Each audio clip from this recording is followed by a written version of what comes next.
nama ta'uuf yaaddu caalaa nama ta'uuf yaadamte ta'i. Qormaati hedduun jiraatullee mul'atiin badu karaan isaa garuu bu'aa bayii qaba.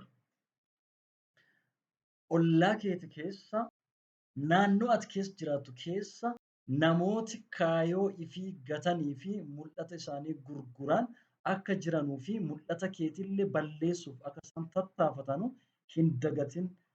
Waaqayyoo adoo ati hin dhalatiniin qaraayyuu waan si yaadate garaa isaa keessa waan jiruuf barruu Waaqayyoo irratti waan siif qabamee jiru. Sagantaa Waaqayyo sirraa qabu akka ati hin irraanfanne.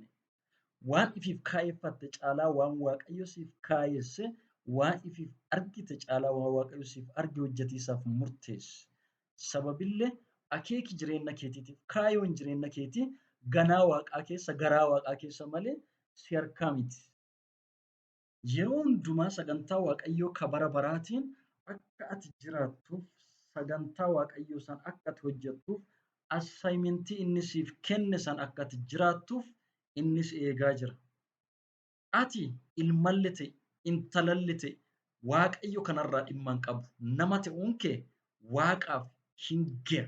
Hiika guddaa qaba jireenyi kee fuula lafaa kanarratti.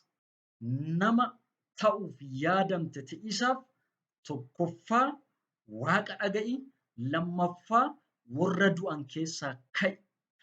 Ilaalchota dulloomaa fi yaada namoota kufaniitiin yeroo kelle, yaada kelle, sagantaa kelle hin balleessin.